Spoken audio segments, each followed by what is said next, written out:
El economista Ignacio Carballo considera que la prima de riesgo de Argentina, que este miércoles marcó máximos desde 2014, se ha disparado porque los mercados desconfían sobre la economía del país suramericano cuando llegue el momento de afrontar sus deudas. Argentina celebrará elecciones presidenciales el próximo 27 de octubre, con la posible candidatura opositora de Cristina Fernández, 2007 a 2015, y mientras el gobierno de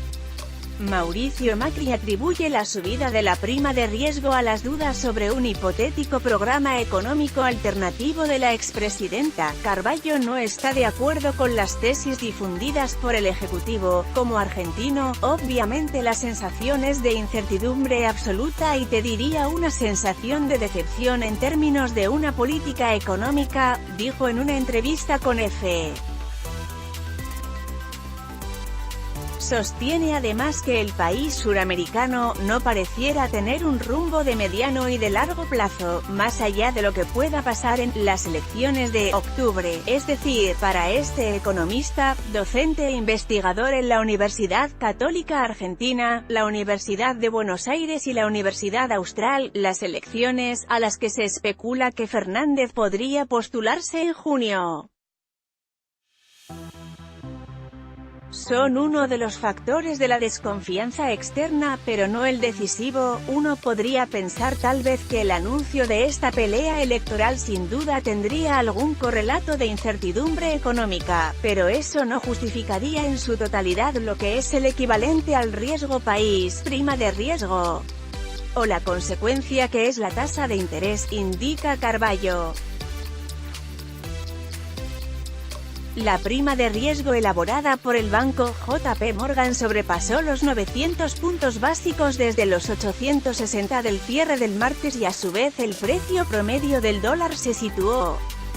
de nuevo en un valor récord, los 42,90 pesos para la compra y los 44,90 para la venta, una subida del 3,45% respecto al cierre anterior, según el Banco Nación. Además, las letras de liquidez, LLIQ, que ejercen de tasa de referencia, cerraron el martes en un promedio total del 67,891%, tras varios incrementos en los últimos meses y hasta la actualidad. Esta alta volatilidad confirma la desconfianza de los inversores en el mercado argentino, que hace casi un año comenzó a sufrir fuertes embates por la fuga de capitales de los países emergentes a Estados Unidos, fruto de la subida de los tipos de interés efectuada por el gobierno de Donald Trump. Carballo asevera que la prima de riesgo ya comenzó a aumentar antes de que comenzaran los rumores sobre la candidatura de la exmandataria, los bonos del Tesoro, como por ejemplo las letras del Tesoro, pero también bonos privados pagaban casi hasta el doble cuando el plazo de vencimiento era posterior a octubre. Eso te habla de que ya había una lectura del mercado de que después de octubre se viene una Argentina más riesgosa, insiste el investigador. Mientras, los ciudadanos ven cómo el peso se ha devaluado más del 50% en un año con abruptos ciclos de caídas que el Ejecutivo combate con altas tasas de interés y subastas programadas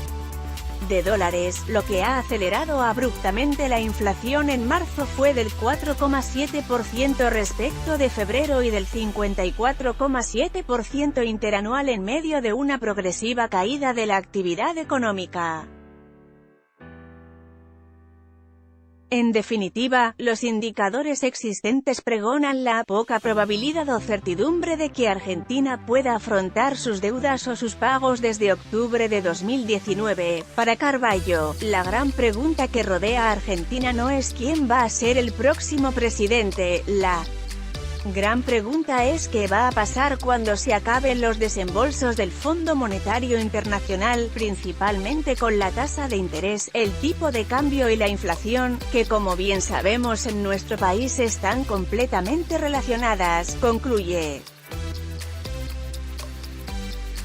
Pablo Ramón Ochoa, Let's Blocades. Guay.